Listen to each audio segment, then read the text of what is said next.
అందరికీ ఎలా ఉన్నారు? చాలా గ్యాప్ తర్వాత వచ్చాను.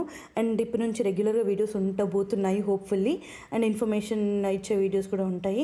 సో నేనైతే ఇక్కడ హైదరాబాద్లో ఒక మామిడి తోట, మంచి మామిడి తోటకు వెళ్ళాలని ఫిక్స్ అయ్యాను. నేను మొన్న ఊరికి ఒక ట్రిప్కి వెళ్ళి వస్తుంటే ఇక్కడ బాచుపల్లి రోడ్లో కనిపించింది నాకు, ఇది హైవేలో ఆర్కే ఫార్మ్స్ అని చెప్పి. కొంచెం సర్చ్ చేశాను, వాళ్ళకి కాల్ చేసి టైమింగ్స్ తీసుకుని వెళ్ళిపోయాను.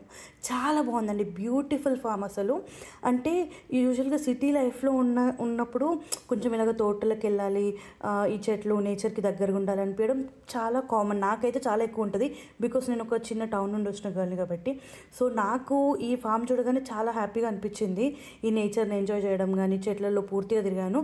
అండ్ నాకు తోడుగా నా కొడుకు కూడా చాలా బాగా ఎంజాయ్ చేశాడండి, బికాస్ వాడికి చెట్లు, ఈ నేచర్ అనేది పిచ్చి ఇష్టం అండి.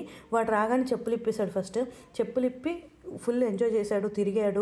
ఆ ఫామ్స్లో కాయలు పట్టుకోవడం, చూడడము, కింద పడిన కాయలన్నీ ఏరి మమ్మీ కాయ కాయ అని నాకు చూపిస్తున్నాడు. అయ్యో కాయ పడిందా కృషి, భలే ఇంట్రెస్టింగ్గా అనిపించింది నాకైతే వీడి చేసే పనులు అక్కడ. అంటే నాకైతే మామిడి పళ్ళు కొనుక్కోవడానికి వెళ్ళాను అనే కంటే ఒక ప్లేస్ ఎంజాయ్ చేయాలి అని అనుకొని వెళ్ళడమే ఎక్కువ ఉండింది. సో నాకు అనిపించింది అంటే ఒక తోటలో వెళ్ళి ఇలాగ పండ్లు కొనుక్కొని రావాలి అని చెప్పి. అండ్ ఇక్కడ మీరు చూడొచ్చు, ఇట్లా బాక్సెస్లో పెట్టి అమ్ముతున్నారనమాట. They have n number of varieties, Banganapalli, చెరుకు రసాలు, ఇంకా పేర్లు సరిగ్గా గుర్తురాట్లేదు, పచ్చడి కాయలు కూడా చాలా ఉన్నాయండి. అండ్ నేను వెళ్ళింది పీక్ టైంలో 6 o'clock అలాగా. నేను వెళ్ళినప్పుడు చాలా తక్కువ మంది ఉన్నారు. నేను అనుకున్నాను మేబీ ఇంకా స్టాక్ కూడా లేదు, అందుకే ఎవ్వరు లేరేమో అని. మళ్ళీ వాళ్ళు ఒక బండిలో అన్ని ఏరి తెచ్చేసారనమాట. ఆ లోపు ఫుల్ క్రౌడ్ వచ్చేసింది.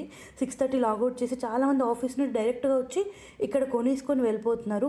ఎలా ఉంటాయా అనుకున్నాను. మావాడు అక్కడే ఒకటి ఓపెన్ చేశాడు. టేస్ట్ మాత్రం చాలా బాగున్నాయండి. ఏదో పౌడర్ యూస్ చేస్తారు కదా, అవి లేకుండా పండిస్తున్నారంట వీళ్ళు. ఇలాంటివి ఎంకరేజ్ చేయాలి మనం కూడా. నేనైతే చాలా ఎంజాయ్ చేశాను.